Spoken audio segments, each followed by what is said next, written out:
Akşamınız hayırlı, hormatly kardeşler. Bugün geçenki ýygnaşymyzyň dowamyny edýäs. Raşizm bilen baglanşykly. Raşizmiň näme giňden düşünjek bolýas. Geçenki ýygnaşykda bir näçe gürrümler edildi. Şo gürrümlere jemläp aýdanda ine raşizm öz içine alýan bir häsiýetlerini nemetsek bolar, belläp geçsek. Indi geçen ýygnaşykdan ortağa çıkan nemeler şu. Bu taýy ikiä bölüp ýazyldy ýöne. Bir nemäň aşagynda da aýrylsa boldy ýöne düşünmek üçin. Aňsatrak aňşyrmak üçin şey etdik. Endi raşizmiň öz içine alýan häsiýetleri ikiä böldük. Başga bir milleti ýok etmek. Aslında bu iki bölüm biri bilen hem kesişýän nemeler var. Bölümler var içinde. Genosidiň her türlü görünüşi, Galadomor, bilkaslayan açlık öğretmek, bu edilen zatlarda mankurtlaştırmak, milli elitleri yok etmek, tarihi kuruluşları yok etmek, tarihi ütük etmek, faşizmin hem elementleri içinde var. Son imperializm tarafından seyretsem, başka milletleri subjekt hükmünde görmek, sömürgecilik, Ruski mirdi pus dünýasyny öňe sürýärler. Ýa-ni şol sömürýändigine ýa-da beýlek milletleri subjekt hökmünde görýändiginiň üstüni yapmak üçin. Ýöne ine Ruski mir diýilen nemesi başga bir milletleri ýok etmek üçin hem ýok etmek tarapyndan hem seredipler. Totalitar we awtoritar rejimler döretmek. Türkmenistan ýa-da Orta Aziýadaky ýurtlar. Ondan soň Belarus daky ýagdaý var. Ukrainada da etjek boldular, bolmady. Beýleki ýurtlarda awtoritar, totalitar rejimler döredip özlerine bak ne diye. Bunam gibrit uruşlaryň nemesi bilen kömegi bilen alyp barýarlar. Soň terror toporlaryny döredýärler. Her türlü rejim döredýän rejimler hem terror bolup bilýär ýa-da başga da kiçirek toporlary döredip bilerler ýa-da uly ene Wagnerýalak gruppalar döredip bilýärler. Ýa-da Türkmenistanyň içindäki biz elimizdäki maglumatlardan ýola çyksak, Berdimuhamedowlary bir gorkyň aslında tutmak üçin näme atlary häzir ýadyma saljak bolaýyn. Häzir ýadyma düşmedi. Ýadyma düşen wagtym ýygnaşyň içinde gaýtalap geçerim. Umuman şeylerek bir häsiýetleri var. Indi şunu ýakyndan tartışalım ve üstüne koşmalı yerler vardır hukman suratda. Ayrılmalı yerler bolup biler. Umuman ine Rus nemesinin ýa-ni raşizm diýilen zadyň häsiýetine şekillendirjek bolýas. Soň ine şu ýalňyş näme düşülmeli däldir. Faşizm ýa-da natsizm myň görünüşi raşizm ýa Russiýada görünüşi raşizm däldir. Raşizm düýünden aýry bir zatdyr. Ýa-ni içinde faşizmden bir bölekleri vardır. Natsizm kan bardır bölekleri. Ýöne umuman aýdylan wagty natsizm ýa-ni Germaniýadaky natsizm ýa-da Italiýadaky faşizmiň bir görünüşi Russiýada raşizm ady bilen geçen okdur. Raşizm öz boluşly Russiýanyň häsiýeti bilen baglanşyklydyr. Şonuň ýerine nemetmäň sebäbi bu täze bir neme termin geçenlerem aýtdyk gelip çykyşy Ukrainanyň halky tarapyndan ulanyp başlady. Ýa-ni Russiýanyň özüne alyp barşy edýän işlerine bir at goýuldy. Tebii ýagdaýda öz boluşly bir ýagdaýda ortağa çykdy bu at. Muny bir ne siýasatçy ne başga zat goýmady, köpçülik tarapyndan berildi. Ýöne ondan soň hem siýasaty hem Sosyal bilimlere çelli gitti. Şu alt üstünde işlenilýär. Uruşdan öňkü raşizm düşünjesi bilen uruşdan soňky geçen ýylyň 2022-nji ýylyň 24-nji fevralyndan başlap raşizm düşünjesine täzeden seredildi we gatykän maglumatlar elde edildi. Köp zatlaryň üstü açyldy. Şolar bilen bilelikde raşizm, faşizm we natsizmden aýratyn bir zatdygy. Ýöne faşizm, natsizmden käbir häsiýetleri öz içinde alyp barýandygyny gökdeşýär. Şeýlerek kardeşler bu mesele barada sizin goşjak, aýtjak zadyňyz bolsa bu meseleni geňişleýin. Alyp barmamyz gerekli. Soň bundan barjak ýerimiz Türkmenistandaky totalitar rejimi döredenler. Şular terrorçylykla alyp barýarlar işlerini. Türkmenistanyň içerki işlerine doluluğuna gatnaşýarlar, garşýarlar, gatylşýarlar. Ol bolmaly däl zat. Ine şol matanam aslında içine goşmalydyr. Türkmenistanyň içerki nemesine gatnaşýar diýip. Şeýlerek ýagdaý. Men hazır söz berjek 1 minut ýani. Ben 1 minut saat açayım. 5 minuttan verilecektir wagt bu arkaýyn düşünjelere aýtmak üçin. Sözü Ýeňiş kardeşimize berýän. Sağ olun.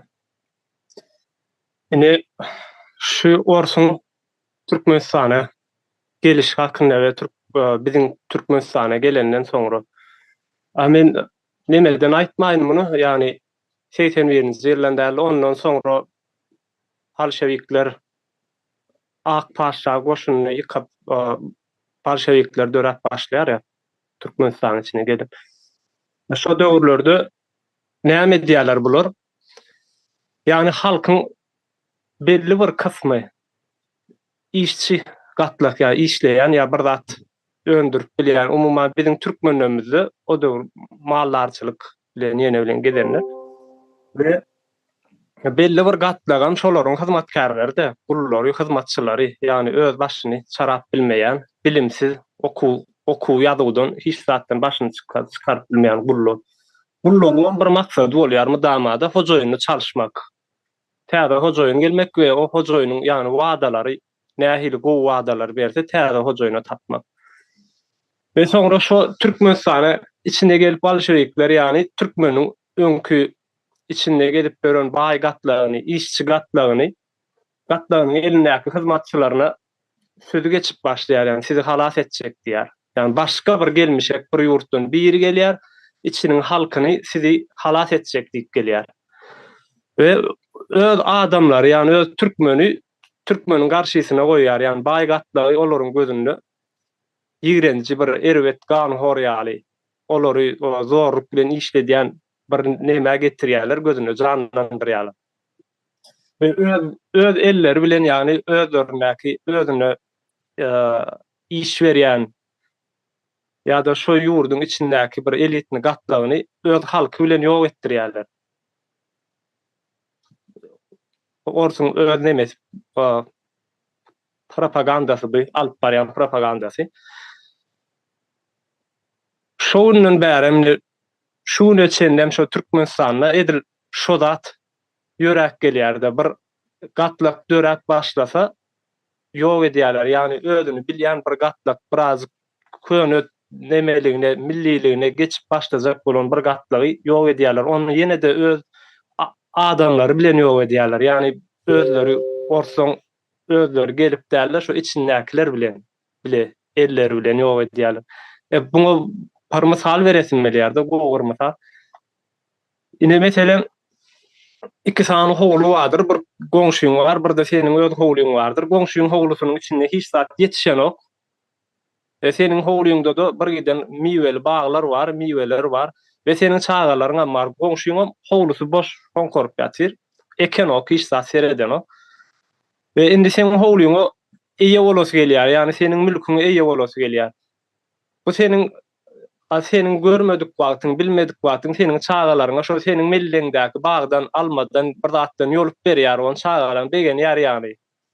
Plana ama alma berdi diýe, gowa adam diýe begen ýar. Ýogsa ol mellekdäki bag aslynda çağalaryň öz zady, öz bagy. Ýöne öz zadynyň özüne berenlik üçin onu söýýärler we soňundan ol başga tarih getirip başlaýar ýani. Çağalaryň ene satasy ýok wagty öz taryhyny getirip başlaýar. Aslynda diýe gadymlar şu ýerler bizim men ata-babalarymyň ýeridi. Ýöne ene senin ata-babaň daga sowgat beripdirler. Senin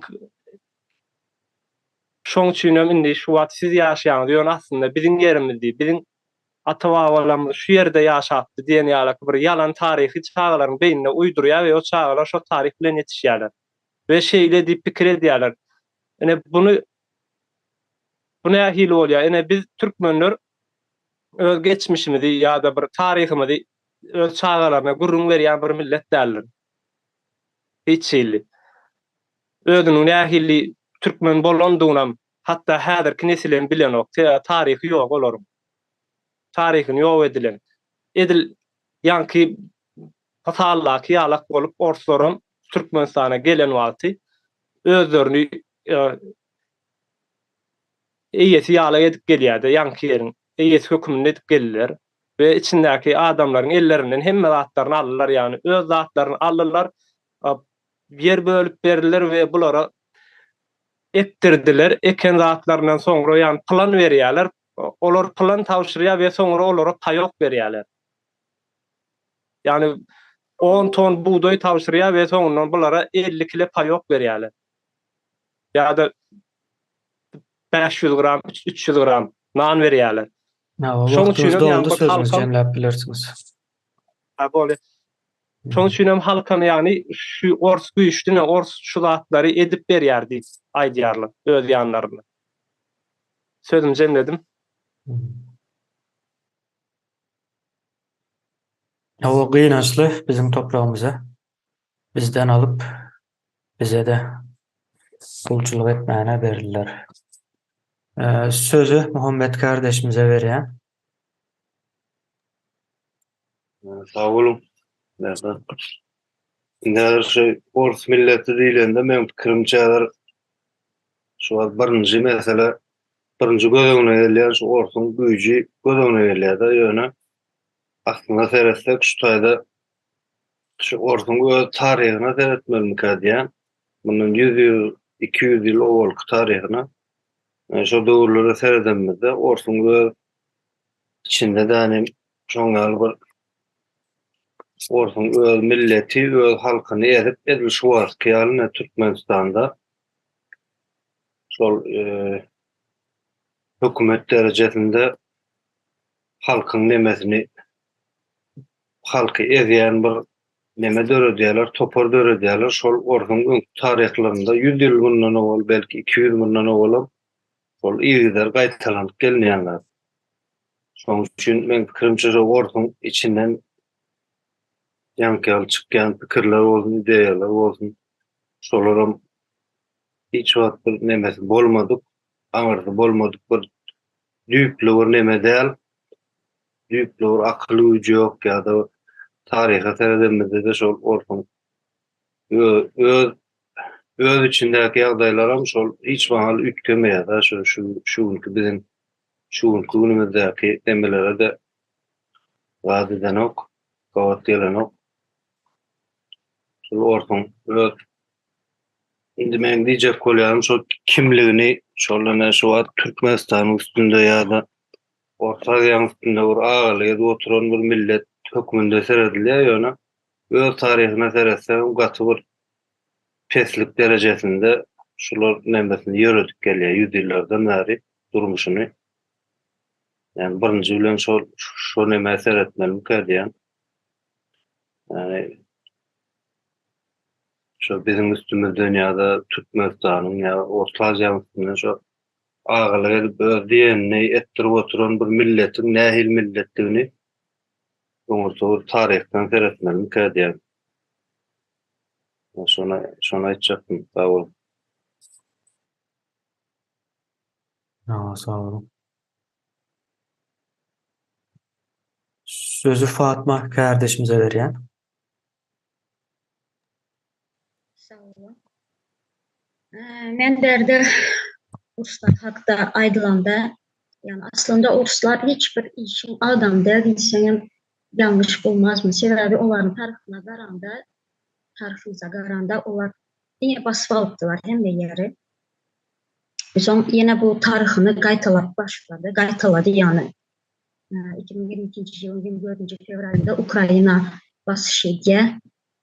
Yani Ukrayna'da eden söveşi yani Ruslar özünün hakkı yüzünü görkezdi. Sebebi onlar örde zorluk bilen, talançılık bilen, zulüm bilen halkına yani halkın üstüne çözüyorlar. Ve de halkın günahı var. Orada çağa diyen yok, garı diyen yok, ayal diyen yok. Hemmesine yok dediysem yanlış der. Yani köp adamları öldürdüler Ukraynalıları. Bu süreçte Ruslar özünün tarihini yine gaytaladı ama bu gatı ağır yani hem hükümet gidip fikir etken. Indi Ruslar raşizmni şöyle göze görkezdi. Şöyle şu raşizm deyip demek onlara şu adı verdi deyip fikir etken de benim fikrim bu. Indi men berde özümüzün yurdumuza yani Türkmenistan'a bolan zatlar aytacak. Yani özüm sonki 30 yılda bolan zatlar. Yani bu 30 yılın içinde bizim Türkmenistan'ımızın içinde bu Ruslar gatı ağır yani her kimin yüreğine açık koydu diysem hem yanlış değil. Sebebi bu Rusların üstü bilen bizim özümüzün terör toparımız şoların eli bilen öz halkına yani zade ettiler. Neredeyse zulüm etti. Şoların buyrukları bilen giden akıllı adamlarımız, bilimli akıllı adamlarımız yani maşgalaları bilen yok ettiler. Türmelerde ne çıkan adamlarımızı yok ettiler. Ondan sonra 30 yılın içinde gattı köp adamlarımız özlerine canına kastederler buldu. Yaman gattı ken o yöne kıynansak da ortaya çıkıp hiç kim onu aydan yoklar. 30 yılın içinde ne çıkan yol alanlar. Yine yak 2-3 yılın içinde koronavirüs hastalık geldi. Dünya boyunca oldu. Bizde yok deyip ayak dirediler ama bizde şu hastalık gatıken oldu. Şu hastalıktan yol alanlar oldu. Yani son vaksina getirildi. Vaksinanın yüzünden de ne kesen yanlış yan sancımlar uğrulan adamlar yol aldı. Yani gepin tümmek yeri berde giden Türkmeni yok ettiler. Bu Rusların eli bilen yok ettiler. Ama kıynansak da özümüzün Türkmenimiz yok etti onları. Yani berde Ruslar böyle ölüme stihini ubiska diyorlar. Bu yani Türkmen dilinde aydılanda sessizce ölüm. Bizim Türkmenistan'ımızda gözünüze getirin 30 yılın içinde hiç kim aytmaya bu sanı, ne ki sanın adamın öldürülerini, yok olanlar. Yani hem ölüsü hem dirisi yokluğu, ne ki sanı onu hiç kim aydan yok, statistika yok bu boyunca. Yani bu Rusların ediyen zulmü aklına sığar yağlı değil. Yani bizim Türkmenlerimizi 30 yılın içinde gatı köp Türkmenimiz yok oldu. Bu yaman acı bir de yaman ağır değil bu zatları aytmağa. Her kimem özünün acısı özünün yani ne diysem özünün acısı özünün böyle özünde de fikir et. Yani bu zatlar yani bunlar cevap vermeli. Hesapsız dünya yok bu dünyada. Hem kim özünü eden işine cevap vermeli. Yani bu Ruslar gattı yani yattan çıkmazı yattı yani yüreğinden çıkmazı zatları köp etti. Sebebi onların ediyen işleri bu. Onlar yani kaptalda durup özünün nemesini köp söyler. Köp yerlerde de o zaten уже görünüp duran hem ki bunu bilen hem de fikir etken de görünüp duran yani karap dursan hakiki gözün bilen görsen onu hakiki yüreğin bilen dinlesen bu zatlar Rusların hem etyen zatları yalan bir de dine zulümçülük de pikir etyen. Hemen açıklayacak zatlarım şulardan olarak kardeşler. Sağ olun. Gatı möhüm yerler yine Ukrayna meselesini ele almalıdır. Ukrayna'da Fatma kardeşimin Ayşe asıl yüzünü yine tazeden ortaya çıkardı. Ama Ruslar. E, Bu sessiz yankı, kırgınçılık ya da sessiz genosit o deyip bellesek var. Türkmenistan'da edilen işler. Olan şu yankı hükümeti ele geçiriyorlar. Başka yurdun, başka öz ihtiyarlı bir bolmalı yurdun hükümetini ele geçiriyorlar. O tayda da kırgınçılık ediyor. Yani şol yurtlarından bir Türkmenistan. Buna nava bellep geçeli. Sözü Şöhrat kardeşimize veriyen. Benim esas zatın biri Raşid Marada. Olar öz arasında ayrılan anlaşıkları ya da şartnamaları yerine getirmeye ilkincilerin biri. Ukrayna 1994 yılın 5. dekabrında anlaşma edildi. Ukrayna devleti Rusya Federasyası, Büyük Britanya ve Birleşen Amerika Ştatları tarafından garanti verildi. Yani nem deyilip, şonun yerinin Sarı Çağ'ın garantisi Krim ve şonda ähli territoriýa 1991 ýylda Ukrainadan alan ve şonun garaşdyrlygyny şonun ähli kata kanunyny ýerine ýetirjek we orunda da ýadry ýaran almak üçin Budapeşt memorandumy gol çekildi. Şo gol çekilişde de şu wagtky Raşidin rejimi, ýani Raşid Federasiýa garant durdy. Yani ilkinji garantlaryň biri şol. Şo ýaralaryň şo döwlete geçirildi. Endi bu döwlet eger şol anlaşmany kabul etmeýän bolsa 2010 ýylda täze saýlanan prezident Russiýanyky ýani Vladimir Putin näme üçin şol kabul edilişde aýtmady, men şoňa garşy diýip hemme algy anlaşygy öz boýnuna alyp da şonu kabul etdi. Ýangyşmasam. Bunu ol bir Rus döwletiniň asyl öňkü taryhyny bäzir etsegem şeýle, hiç bir anlaşygy ýerine ýetirmeýär ýa-da sözleşigi ýa-da gol çekilişini anlaşyklary döwlet tarapyndan. Şu wagtky ýagdaýda Russiýa 2014 ýylda öz gol çeken anlaşmasyny ilkinji ýerine ýetirmedi we öz garanti bolup duran döwlet bolup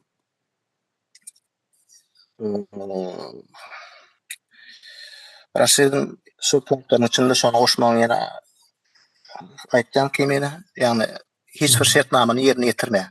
Umuman Hiç bir halkary anlaşygy. düzgünleri, kanunlara boyun eýenok. Düzgünleri ýerine ýetiren o kanunlara da boyun eýenok. Ol halkara bir üstesini öz anlaşygyny, ýani özü öz boýuna alyp, özü garant berip ýerine durmayan bir döwlet hökümde rejim asıl Raşidin şoň esasatdyr şol. Men üçin sözüme tutdum. Balya. Sağ olun. Başka söz almak isteyen var mı?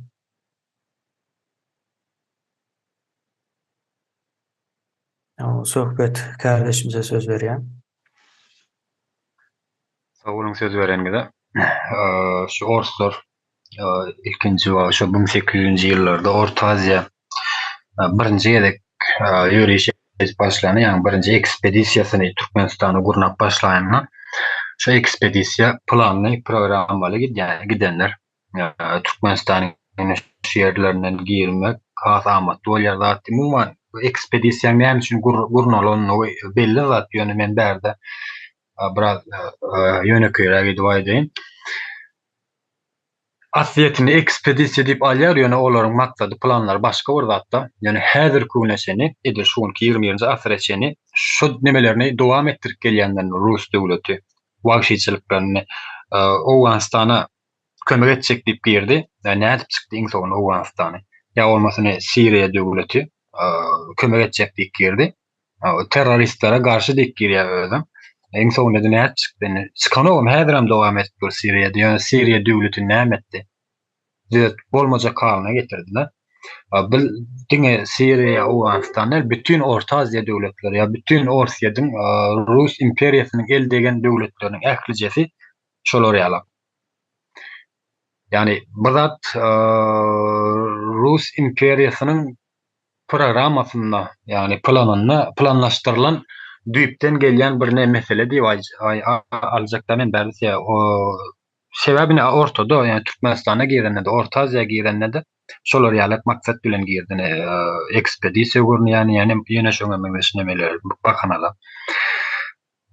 Gurrun Türkmenistan barada giden soň Türkmenistana girenden soň Rus imperiýasy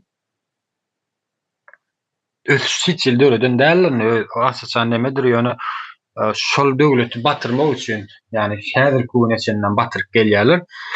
Onam açyk aýdyň edip otýarlar, üstüne hili basyryp etseler, basyp saklajak bolsalaryň bary bir taryhy arkiwler çykýanlar. O ýönden buny ýanky bir wagşyçylyk hereketlerini şol istendik bir döwlete girse, şu döwletiň öz adamlary bilen etkenler, öz adamlarynyň kömegi bilen.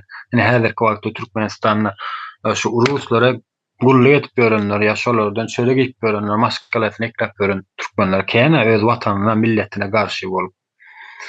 Her nemeler bardyr o ýerde, ol türkmenlere mine tantama edýärler da, yani prezidentden ýa bolmasa ýene şoňa meňzeş jogapkar wezipelerdäki adamlardan talap edýärler. Talap mümkin bolmaýar. Gulle etip duran nemesi belli. Raşizm, yani Ors imperiýasynyň 21-nji asyrdaky alyp barýan nemesi, yani Çingiz Hanyň alyp baran wagşyçylygynyň has erwet da häzirki wagtda has erwet. Çingiz Han o adamlar öllür ya gyrya şu ýerde ýok edýär. Ýöne häzirki wagtda Ors imperiýasynyň gallary, ýani nemeler, ýyllary mümkin näle o adamyň beýnisini öllür ýaly. Ol adam diňe özüne nemeden ziyan ýetirmek töwregindäki ähli töwregindäki baran ýerine ziyan ýetirip berýär. Häzirki wagtda Türkmenistanlaryň düşünýän ýalar. Ondan şu özünü tanamaz ýaly gedýärler de adamlar. Häzirki wagtda bizim türkmenlerimiz, bizim halkymız hiç ýyl özüni tananoklar. Ondan özüni tanamayan adam kimi meni seni ýa bolmasa watanyny, topragyny tanap biler eýänmi? Ýok, tanap bilmez. Bunun asıl sebebi şol Orslar, raşizm. Şu raşizme girýär bular. Sebäpkär şolar. Türkmen düýpden şu baştan şolar ýaly türkmen öz akyly bilen, öz eli bilen edenoklar, buna şu Orslaň nemesi bilen edýärler. Ukrainany aýtyp geçdik kardeşlerim. Ukrainadaky etip duran häzirki bu beýdügünçilik, wagşyçylyk hereketleri şoňa mysal. Sözüm Cemil Einstein. Sağ olun.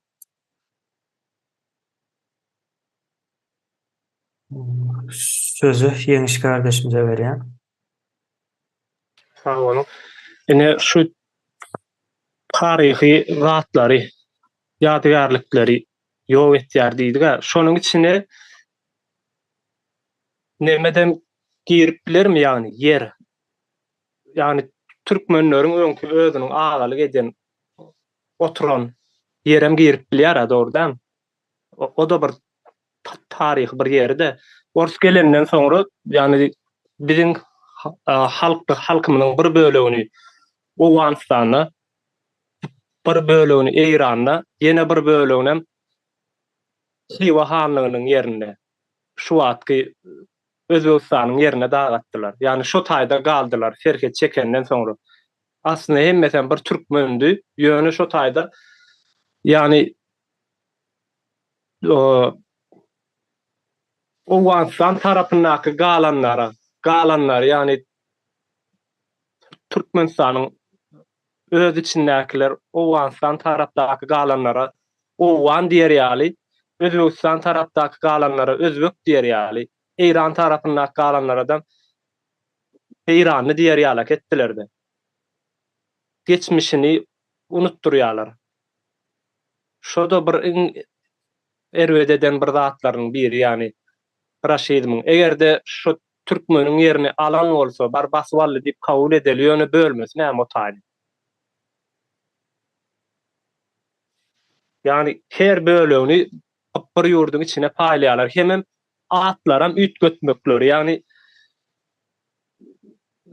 Özbekistan'ın adı mesela ön Xiva hanlığı dik gidýär şo taý. Özbekistan diýilen at son goýulan. Orslar tarapyndan goýulan at. Özbek diýip. Özbekistan diýip soň goýulýar. Özbek diýip bardy. Ho. Özbekistan diýip son goýýarlar şo taýyň adyna. Ön Xiva hanlygynyň ýeri bolan şo taýlar. Hemen yurdun içindäki sennäki bir taryhy bolan düşünjäňi, özüňe millilik bolan ähli pikirini, ähli taryhyny ýok edýär we öz taryhyny getirip goýýarlar yurdun içine.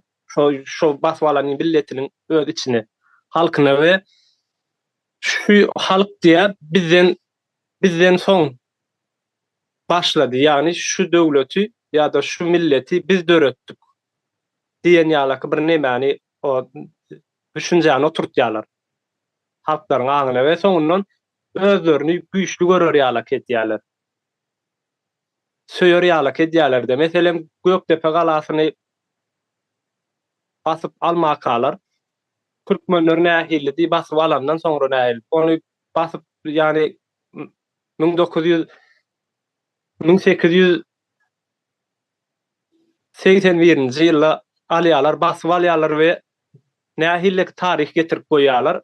Türkmenler orslary meýletin birikdi diýilen taryh ortaga goýýarlar we şo taryhy sapaklaram mekteplerde, zatlarda çağalara sapak berýärler. Ýalňyş taryh bilen geçirýärler. Sözüm jemläni şu ýerde. No. Bular ýanky nemäni bölme meselesi ýine Türkmenistan tarapy kän bir agyr däl, ýine Gazagystan, Kyrgyzstan, Özbekistan taraplarynyň üstünde hasam köp oýun oýnaýarlar. Ýanky orslaryň gelip şekillendirme nemesi barda şo taýlara. Ýani ämetjäni başda dol düşünmedik bolmalylar. Ýene Kyrgyzstan diýip atlandyrylýan ýurt häzirki Özbekistanyň çägindete, onu üýtgedip göçürüp, onu o taýy göçürdiler, beýlekler, aňra, soň Garagalpaklary içine getirdiler. Ýine şeýle, soň Krymda tatarlary sürgün etdiler, göçürdiler. Gazagystana da ýanky kristianlar getirdiler Gazaklaryň ýerine. Ýani o taraplar hem bar. İçinde ýanky Orta Aziýany bir-birine batyp soň araçak çizýärdi. Ondan araçak düşünjesi barbyr ýok. Ýanky göçebe milletleriň ýa-da ýarym göçebe şo döwürlerde. Ýarym göçebe millet bolup ýaşaýarlar. Ondan oňa göçýär şo nemäni göçü saklamak üçin säpak tekmelde bular göçmenler. Şonuň ýaly bir taraplary bolmaly. Ama buna goçup bilers ine öz isleglerine göre şekillendirmek halkları. Sözü Umida kardeşimize vereyim. Sağ olun. Ben şurada şu Yeniş kardeşimizin aydınlarına biraz üstüne koşmak istedim. Adını koymak istedim bu raşizmin bu hesiyetini. Bu hesiyeti milletparazlık bir devletin içinde, mesela Türkmenistan'ın içinde näçe bir milletler yaşayan, şu devletin içindeki milletler birbirine düşürüp milletparazlık ettiler. Bunun misal alıp hazır Ukrayna'da bolup duranı savaşı gözüňe alsam, Ukrainanyň içinde narsistler bar dep çözdiler. Uruşa başladılar näme dep. Uruşa başladılar. Indi bolsa şu bir millete düşürmek de buların nämesi, häsiýeti, millet parazlyk getirmek bir milletin içinde. Şuna millet parazlyk häsiýeti dep goýsam bolýar şuna. Goşsak şu nämeleriň içine, häsiýetleriň arasyna. Cemledim. Hava sağ olun. Sözü Söhbet kardeşimize veriyorum. Men göýskarşyk aýdyp geçeýin. Näme şu raşizm barada geçen ki meclis oturumlarında da aýdylyp geçildi da. Ýöne bu raşizm ýani Türk ortlaryň şolar ýalak zeper ýetirenini Türkmenistanyň şu anky agdaýyny getirenini biz agdap geçmelimiz näme gurrumlary ýa bolmasa resmi taýdan şu anky oturan men hökümetiň işgär diýip duran adamlar agdamaly. Asliyetinde kimler agdamaly? Ne soraw da merdan ya kardeşler. Resmi taýdan tasdiklenen, bir tasdikli goşatyrlaryň için maýdyasy Türkmenistan hökümetiniň onuň şolar agdamaly bu zatlaryny halkyň üstünde goýulýan oýunlar. Nähili oýunlar barýan. Demem hemme zat kontrol aslında tutulýandyr zatlar ýa-ki Türkmeniň şu ýagdaýa gelmegini näde getirmeliligini planly programmaly. Yani kontrol aslında 7/24 göz aslında saklap edýärler. Bu köpçülük bilen iş tartışjak bolsaň hökmany ýagdaýda ýa köpçüligi bir neme getirecek bolsaň, gowluk elbetde getirecek bolsaň, köpçüligiň şu potensialini barlap durmalylar wagt aralarynda. Yani göz aslında saklamalylar. Ne şu halkyň ýagdaýyny biz aç ýa biz näme hukuk talep edýärler ýa-ni şoňa meňzeşnemeler aýdýarlar da näme şu şazada agzyan halkyň özünden has gowy ýaşalan özleri. Şu ýokarda oturan has gowy. Sebäbi şu ýagdaýa getirmek üçin şu iş alyp barýarlar, şu hereket edýärler. Mümkin albaty ýa-ni halkyň nemesini, dawlenýesini barlap, wagtyna barlap durýarlar ýa-ni. Biraz nememi berk durmy, berk duran ozony ýene dowam etmeli bira. Gowşaýança, täsirleri ýança dowam etmeli. Bularam ýani orslaň özleri, orsetden adam gelip bütün orsetdiler saklap oturan Türkmenistanyň Türkmeniň özünden çykarýar şu wagtda. Men hökümetiň işgär diýip oturan adamlar ýa bolmasa men jurnalist diýip gören adamlar boşadyrnaň içindäkiler. Şolar näme üçin aýdan? Türkmeniň üstünde, Türkmeniň akwalynyň şu ýagdaýa gelmegini, asyl sebäbini näme edenligini. Sözüm näme şeýle. Hava. Söhbet kardeşimiz gatı gerekli wajyp sonra da şu taýda ine Ukrainada ýa-da Pribaltika ýurtlarynda, Polşada şu soragy ýurdun içindäki meclis sorady. Ine biz ýurdun taşyndaky meclis ýöne biz hakyky meclis. Ýöne bunu ine beýleki ýurtlar ýaly näme üçin bizde ýurdun içinde soralan bu sorak diýilen sorak iň dogry sorak şu ýagdaýda. Sebäbi netijede ine raşizmiň bardygyny ortada şu görünýän bir näçe suwutnamalar bar. Sebäbi şu zatlaryň hemmesini öz nemesinde bir ara toplan başga bir ýurt, döwlet ýokdur diýip pikir edýän 21-nji asyrda 19-njy asyryň kellesi düşünjesi bilen hereket edýän başga bir ýurt ýok, döwlet ýok Russiýa ýaly. Demek bu Türkmenistan içindäkiler sesini çıkarmayan olsa, bu zatlar soramayan olsa şolara hyzmat edýän diýmek bolýar. Ine şu raşizm Türkmenistanda raşizmiň bardygyna çıkılsa şu nemeň içinden, şu meclisin içinden diýmek Türkmenistan içindäkiler raşizme hyzmat edýän bolýarlar. Bulara Ondan soňky adımlar näme bolmaly? Yani ýurdun içindekiler raşizma hyzmat edýän bolsalar. Diýilen ýanky söhbetiň sonra onuň ýyzyna şey edip alyp barsak, o dogry bolar. Men sözi Sapar kardeşimize berýän. Sağ ol Kemine. Ben şu söhbetiň nemesiniň üstüne goşakdym. İki tanak sorum nemem var. Birine sen aýtdyň. Ben üstüne biraz goşaýyn. Ne halk batlagaty diýip bir edara var. Onu täzeden diýretdiler. O halk batlagaty diýmän mazmuny näme? Onun şu matlagat näme üçin ne şu at goýan meselemizi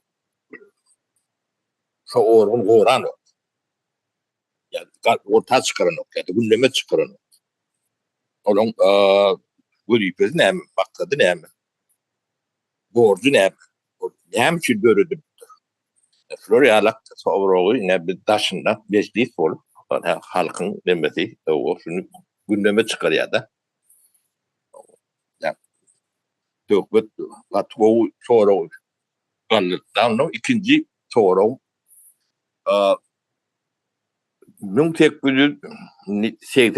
Nün alıp başladı 81'den Türkmenin yerini Ors Ak Ors değil, Ak Patça Ors'un kızılı var, ağı var, sonra arasını bölmeli, ne Ors Patça, Ak Patça'dır, Ors'un kızılı geldi de, komünizm, o kızılı yipnemedeli, İnsonu düğü Ors, ağı kızılı, ne aylak demeden şu hoca, ne yeri aldı, Türkmen milletinden, ehli orta adeden, için, Kavkaz'dan, yeniden, beylek nemilen, şuun içinden, şu yeri, böyle başta devletler değil ya da, halkına berip bilen o. Şu, men fikrimçe, Ors'un Kızılçı'da olmalı. O, nem ki reform edip, şu yeri halka, yer, toprak halkın ka. Nem ki şuun için beren oklar. Berben bilen oklar. Şu arada kendi gururun ediyen demelerim yok. Pribaltika'dan başka yerde yeri, toprağı, huduti eğiçiliğe, şahsi eğiçiliğe geçirilenler. Son tevavi, nefsilon, nemet not. Yani Ors'un şu tövgürüklerden gitmediğinin o büyük suutlamalarının bir imkan yani. Ben nefsi bir şeyde yağıtladayın niplemetinde.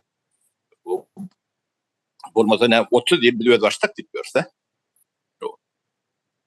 Başında yani bir kil demeden ne bu toprağı halka vermedi. O vermem başlandı. O ne yaptı şunu tuttular. Yok ettiler. Ne sonra da bir cevap doğru yani ben. O bu zaten edilmedik zaten yalak ya da gündeme çıkmadık mesele yalak. Yani halkın anından, tarihinden diyecek koruyanlarda iş edip. O şu bolmadık mesele yalak. Yani. Ödülüştürmek, kutusuya içine geçmek meselesi, toprağı halka vermek. O. Ne şoları yalak demeni sizin diyorum yani düşüneceğin gibi biraz gorcalar yalak şunu yalak demeni yatla da iniydim. Sağ olun. Sağ olun. O sözü Ýeňiş kardeşimize berýän. Yine yankı nemede ikinci bölüm in aşağında terörizmi döret yer dip barda. Yani orsu. Indi hemem yani söhbet kardeşimizden aydan var. Şu yurdun içindäki hökümet näme üçin bu meseleni gozgany. Yani biz gozgoýar. Eger de olaram şu wagtdan şu meseleni gozgamaýan, gozgamajy ýanlyklary belli ýöne etjeklerem nemetmejeklerem belli de yani şu meseleni orta atmajaklarım belli sebäbi gitdi yani orslar bilen ýakynlaşýandyrlar, hasam beter orslara baglanylýar. Indi terrorizm diýmeň manysy gorku diýmek bolýardy. Bizim Türkmenistanyň içinde de näme bar şu wagt gorku bar. Yani halky nämeň esasyna saklaýarlar, gorkuň esasyna saklaýarlar. Ähli geçirilýän çäreler hem yani geçirilýän halk maslahatlary, mejlisler hem içinde özüniň edýän ýygnaklary hem hemmesem gorkuň astynda geçirilýär. Bunu nerden görýän men? Suutnamasy näme? Bunun görýän ýerim hiç ýyl pikir aýdylýan ýeri ýok. İçinde hemme kişi ýani dinleýärler, ýazýarlar we el sarpmalaryna el sarpýarlar. Başga hiç bir zat ýok. Bu diýmek näme? Bunun aňyrsynda gorku bar. Egerde gorku ýok bolan bolsady, näme ederdiler? Çykyp pers öz pikirini aýdardylar. Ýalňyş ýerini, dogry ýerini, ýalňyş ýerini aýdardylar. Ýöne el sarpmazdylar, alkyşlamazdylar. Emma Türkmenistanda gorkunyň barlygy üçin. Yani gorku diýmek terrorizm bolýan bolsa, onu bu da Raşidymyň şu wagt Türkmenistanyň içinde galdyryp giden we häzir hem dowam etdirýän bir häsiýeti. Şuňky hökümetem şol Raşidymy egerde aýtmaýan bolsalar, geçmişi, taryhy, olaryň eden zatlaryny dile getirmeýän bolsalar, bularam Raşidymyň elementleridir. Şu wagt hökümetem şolara hyzmat edýändir. Bu da häzir hem açyk aýdyn görünüp durýan orta hyzmat edýänliklerini. Türkmenistanyň içine, Türkmeniň öz halky içine alynýan däldir. Ýöne Orsun öz halkyndan ýa-da Orsun öz işlerine näçe diýsen adam gelýändir Türkmenistana. Hatda geçen ýyl Orsiýetiň içeri işler ministri şu karara gol çekdi. Yani Orsiýetiň organ işgärlerine tyn salmana gitmäni ruhsat berýän. Ve şol listede çok işgärleriň tyn salmana gitmek listesinde Türkmenistan var. Eğer Türkmenistanyň öz halkam daşyna durýan içine gidip bilen o halky ýöne Orsiýetden tyn salmana Türkmenistana gelip bilýärler. Bu diýmek näme? Türkmenistanyň doğrulugyny häzir hem Orsun elinde we içindäki hökümetler hem şol Raşidyma gulluk edýän Raşidymyň işgärleri şolaryň elementler bolýar. Raşidymyň elementleri diýip hasap edýän. Sözümü jemledim men. Sağ Hawa bu meselenin ucu yine Türkmenistan'ın içine gelýär. İçindäki şu atky yine hökümet adasında duran gurama raşizmin bir elementi diýip owa aýdyp bileriz. Ýanky Ýeňiş kardeşimiziň aýdany soňky yine 3 ýylda Russiýa bilen hasam ýakyndygyny perdesi aýrylan bolmaly. Biz aýdyp başlamaktymyz Orsun doğulu gol astynda Türkmenistan diýip aýdyp başlapdyk. Ve yine uruş çykdy, näme boldy? Köp saatlaryň köp ýagdaýlarda keregiň uju ýitirildi. Indi şonu tapmak üçin çalt hereket edýärler, ýalňyş edýärler özem görün. Daşyndan seredenimde şeýle görünýär. Diýmek, bular ine Ors bilen edýän öňden bäri bar gatnaşyklaryny ýüze çykardylar. Gizläben duranok, gizläben bilenoklar bolmaly. Şu wagt şu Orta Aziýany ele alsak, beýlekler däl, Orta Aziýany ele alsak,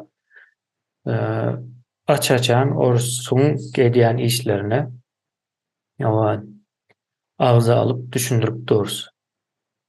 Beýleki Orta Aziýa ýurtlarynda onun ýaly däl, olar azragan bolsa sessiz görüşjek bolýarlar sebäbi o ýurtlaryň içindäki hökümetleri görüşýär.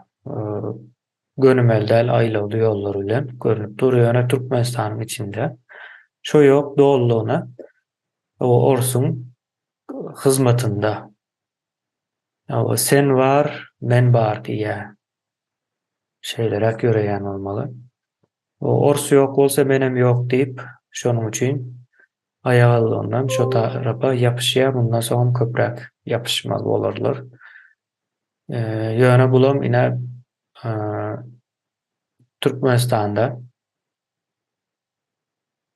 rejim çalşyklygy bolan wagty o suut edilmeli bolarlar. Ular suut edilmeli bolanda da ine daşaryky bir güç bilen aratnaşykda bolup Türkmenistany şu ýagdaýa düşürildi diýilen ýaly bir ýa-ni garalama ortağa çıkar olara karşı garalama diýip aýdýanym. Jenayet eden işler boýunça o garalama bolýar. Ine şeýler bir zatlar görünýär öňümüzdäki günlerde. Kardeşler, ýene de goşmak isleýän bar bolsa goşupdylar. Şu wagtam gaty giňişleýin bir nemäni aldyk owamyň hem üstünde işläp goşarsoň ondan soň hasam neme der yer we yer oturup başlar köp zat. Sözü ýeňiş kardeşimize bereýin. Sag bolun, men biraz nemäni goşasym gelýär. Ine şu orta gulluk edip indi bir soraw bermeli. Ine döwlet diýäs, döwlet kim bolýar? Döwlet halkyňky bolýar. Ýani halk jemlenen wagty bir döwlet emele getirýärdi, halkyň zady. Indi bular ýani döwlet işgärleri, hökümet işgärleri diýerler ýöne bir soraw bermek isleýän kime işleýär bular? Ýani halka mı? Egerde bular hakykatdan döwlet halkyňky bolýan bolsa, onda näme üçin halkyň 60 götürümü ýurdun daşyna we ellerem pasportsuz. Öldürem keselli var, uly ýaşlysy var, ýa hatda çagaly, bu taýda öýlenip çagaly bolanlar var. Ine öýlenenleriň işlerine özün nikadan geçip bilmän çagalar bolup çagalaryna da hiç zatda dokument alyp bilmän ýörenlerim bar. Ýöne hemem ýurda gidip bilmän ýörenlerim bar. Emma bular bir tarapdan orta hyzmat edýärler we orsiýet bilen şuň kunny hasam ýygy-ýygydan neme başladılar, yani Orsiýet tarapyndan köp gelmäne başladılar, ýygy-ýygydan gelýärler.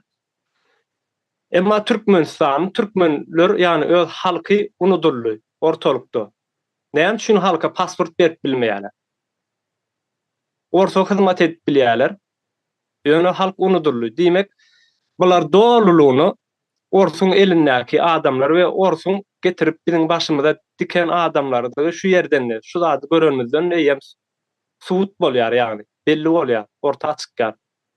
Bular diýmek, Raşidymy doly goldoýarlar we ellerinden gelýär Raşidymyň aýakda galmagy üçin, ýani Raşidym aýakda galsa, bularam aýakda galsa. Raşidymyň aýakda galmagy üçin halky bir grazyndylar, unutdular. Pasportsuz gelsin, aç gelsin, öýüne baryp bilmesin, keselli bolsun, oň bilen işi ýok, görmedik bolýarlar, arkasynda duranmyşyn. Emma Rus ýollar bilen, Orslar bilen ýygy-ýygydan gatnaş etmäne başladylar. Bu diýmek gönü türkmen halkyna haýynlyk etmek bolýandyr. Ýani göz göre nemeň edenim şu diýip etmek bolýandyr. Bunu türkmen halky bular bagyşlamalyldyr we ýeri gelen wagty hökman cezasyny çekdirmelidir bulara. Bu eden haýynlyklar üçin. Men goşşaklarym şular. Sağ olun.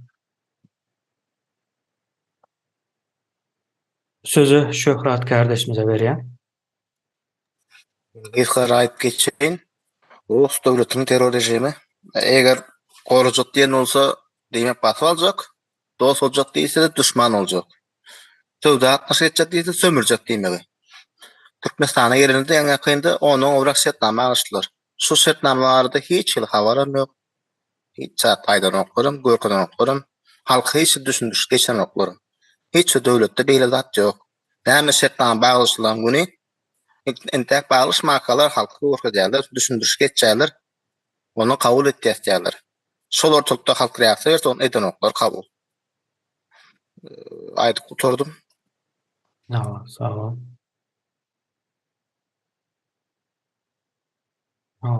Sözü Söhbet kardeşimize berýän.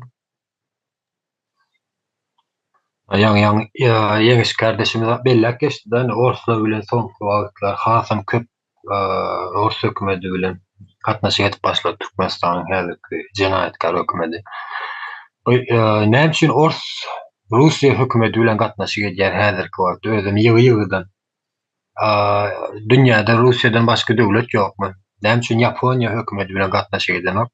Ya Amerika hökümeti bilen, ya Germaniýa bolsun, Finlandiýa bolsun tapaldy ýok. Islendik bir ösen döwletleriň hökümeti bilen näme üçin, näme sebäpden gatnaşyk edenoklar?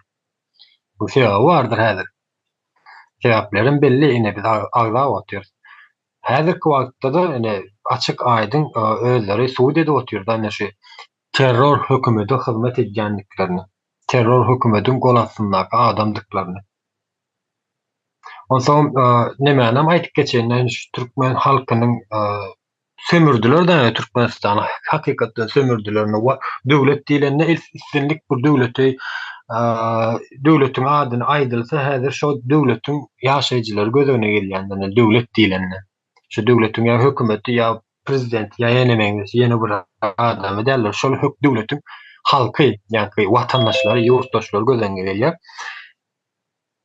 Şu wagtky Türkmenistan diýilende de ene türkmenlere Gurbanguly gözüne geler ýaly getdiler-de. Ine halky özüni şahsiýetsizleşdirdiler. Has dogrusu şahsiýetsizleşdirdiler. Ýani eline pasport var, ýani pasport özüniň gidär. Özüni tananokda, tanamaz ýaly getdiler. Okey, indi halkyň üstünde şular ýaly syýasy oýun oýnadylar. Bular türkmen öz akly bilen oýnanyp, Rus imperiýasynyň akly bilen oýnadylar. Ýani diňe syýasy näme de oýnanoklar, ýani türkmeniň yer asty, yer üstü baýlyklaryny ählijesini sömürdiler. Ählijesini, ol yer üstü baýlyklaryny agzam oturjak magdanlar ýene şoňa meňeşler. Diňe bir yer asty baýlyklaryny alsaň häzir 30 ýyl alalyň merkeze, ondan agaryň aýdywam oturjak ýaly.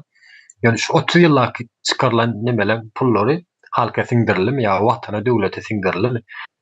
Siňdirdi diýilip bir guruluşy eden bollar ýa ýene bir zat neme guran bollar ýa olimpiýada geçiren bollar. Ne şükde diýip ýok. O şükde çykmany mümkin näle 30 ýyllaky alınan nemeler.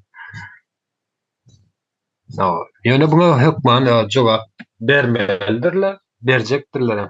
Jogapkärçilik hiç bir zat ýokdur. Ýani jogapkär ne türkmen halky şu wagt şu ülke güne düşmeniň asly sebäbi jogapkärsiz bolanlygy üçin şu güne düşdi türkmen halky.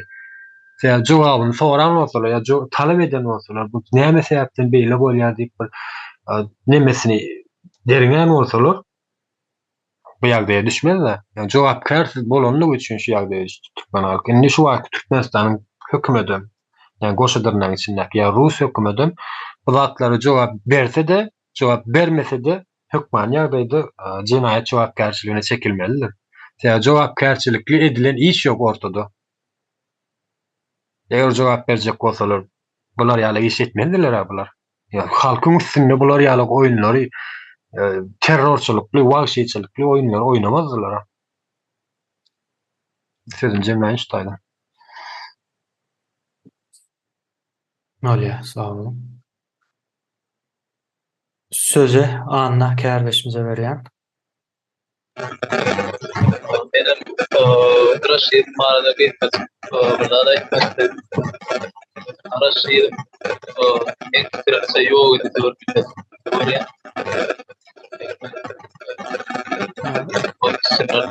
Başka milletin ağıriyeti. Ses kan boğu gelen ok. Ses geliyor. Onu Sesim geliyor mu şu an? geliyor da bir hile yanından başka da sesler geliyor. Ya mikrofondan ya da blokluk bilen bağlanışıklar.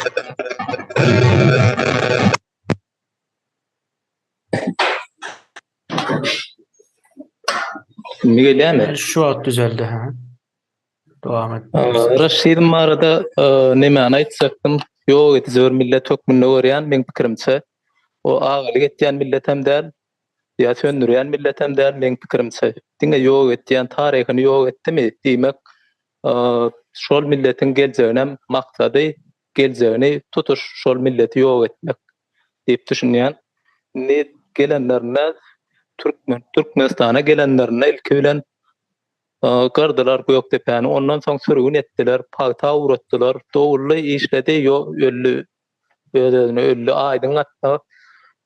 Şonça kynçylyk bolandan soň aýdyň atlyk adam kärçilikli wyrdanly türkmen dowam etip geldi. Ýeteter döwründen soň adam bolsa, ne o galan böleginem ondan soňra ýaýrap gitmedi ýaly pagtaň üstüne näme goşdylar? Ýani aň ýuma ýene üstüne paralel ýene geçen gedem aýdypdym neşe keşlik goşandan soň hasam köpçülikden gyrgynçylyk bolup başlady. Hasam bilim ýok bolup başlady, ýitip başlady.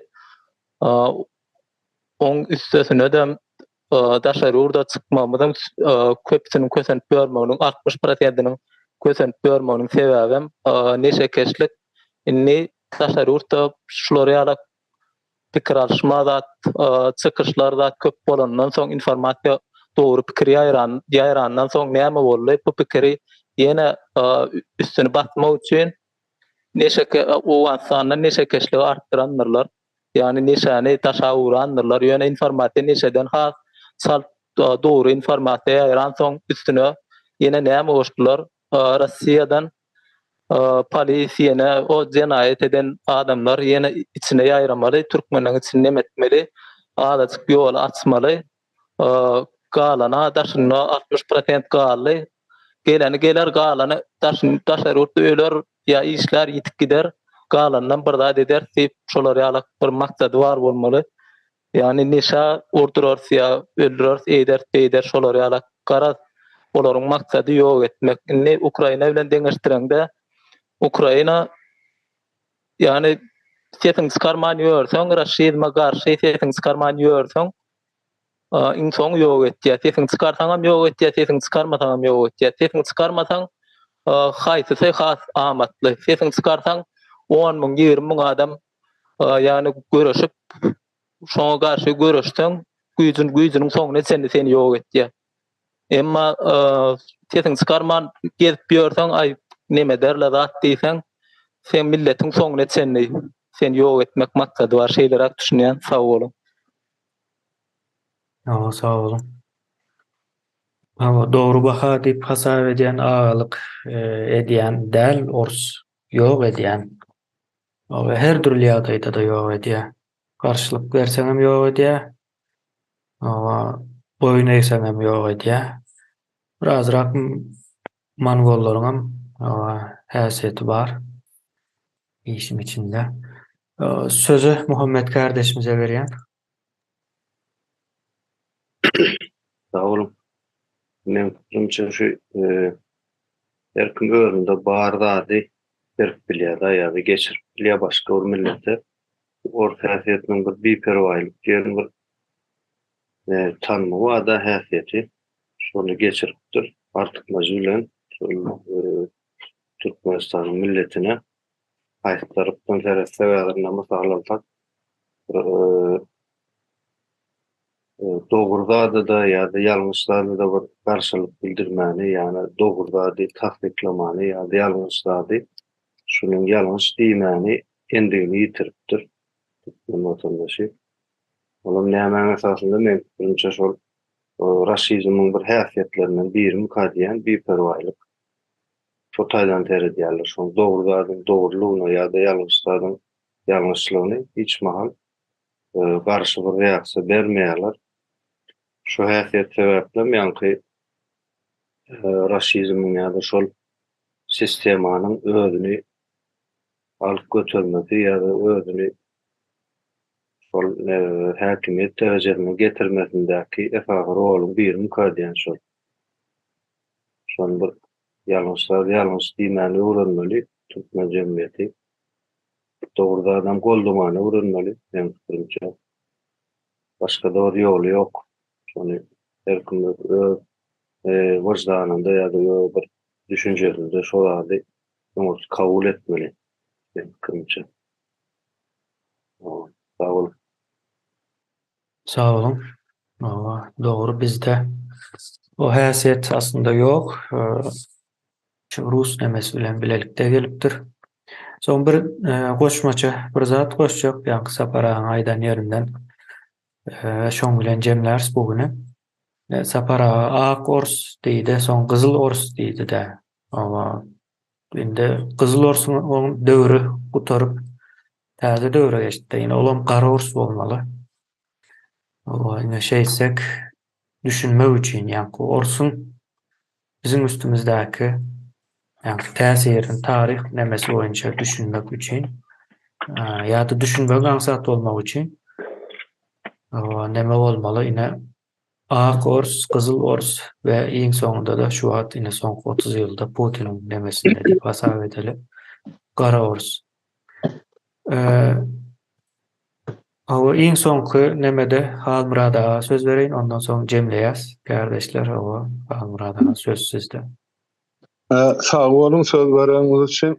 Kardeşler, şuň dinläp oturan üns berip hemme çykyşlary gaty gowy ýerlikli we düşünükli.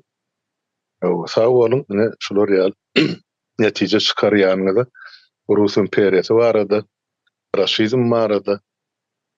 Indi görüp otursa şu taýda biz meclis hökmünde 24, 34, 44 adam, o ýurdun içinde kirlen 104 adam meclis agzalary. Indi diýjek bolýan adam, şu adamlar düşünýär.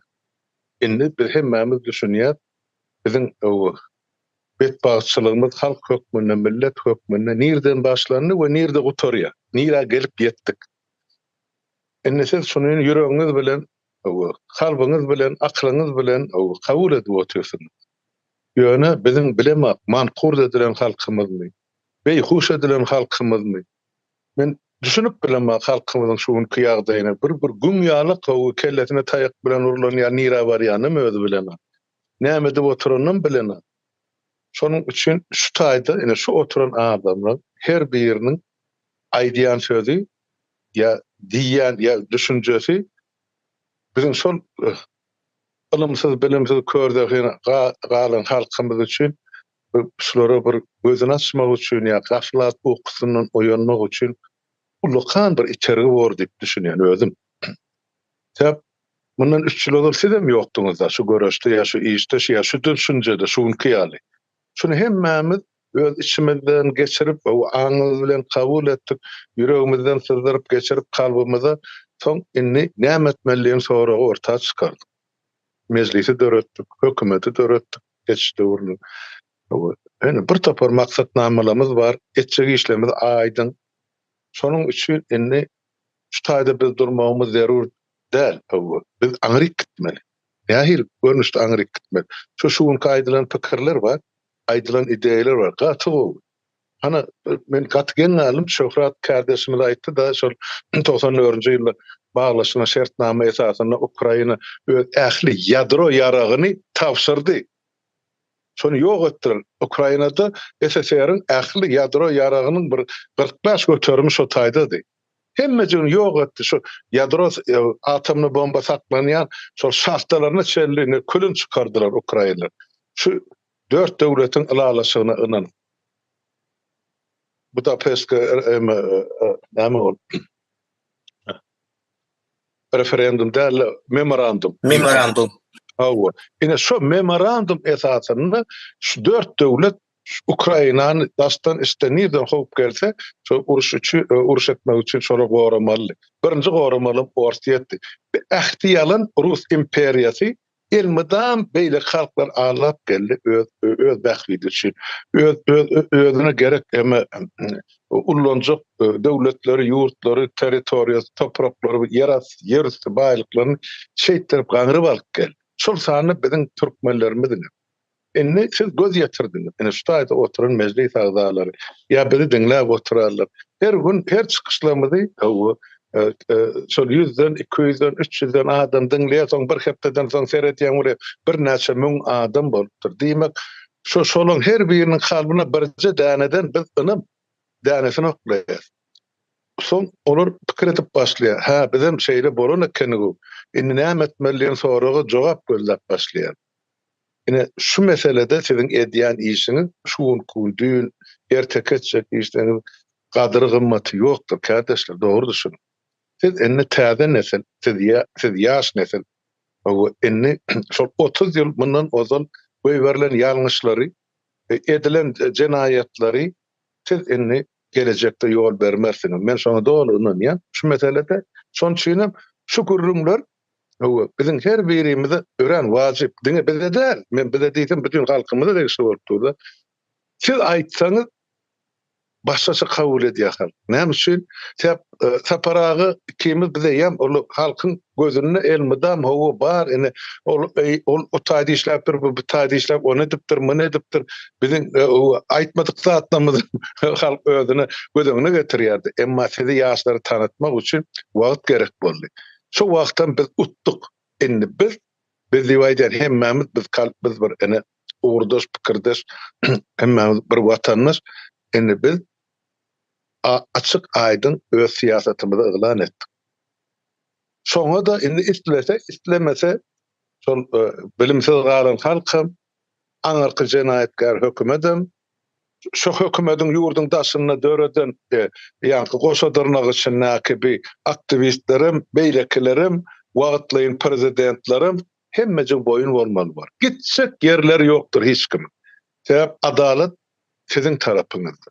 Men sizin diýip aýtýan, men özümi aýramak şu taýdan. Ýöne sizin diýen sizin eden işiňiz kän ýaşlar. Şoň üçin ene şuň men diňläp oturdum. Näme aýdýarlar, näme diýýär. Berekella aklyňyza, düşünjäňize. Ak ýol hemmemize. Ýöne batym Ukraina ýenjekdir. Şo ýengenden soňra bir aý ýetmän biz Türkmenistana barmalyr. Ene men şonu bilýän. Şonu aýtmak isledim. Sag bolun diňläniňiz üçin. Sağ olun. Almurada. Kardeşler sağ olun. Bugünlükçe jemleýäs. Ona ýa-ni şuňky edilen gurulmalar bilen öňki mejlisdäki edilenlerin hemmesini birleşdirip ýene size uğradars. Eň soňky görnüşiniň nusgasynyň esasynda da 3-nji raşizm ýanaşymyza dowam ederiz. Sağ olun kardeşler. Görüşýänçäk ýene. Emine bu çapalı haçan çapmaly? Halk maslahatında bolýar. Saparagy. Ýerine dökür. Aýaldyna ýa. Bolýar. Sağ olun kardeşler. Çapak ýok.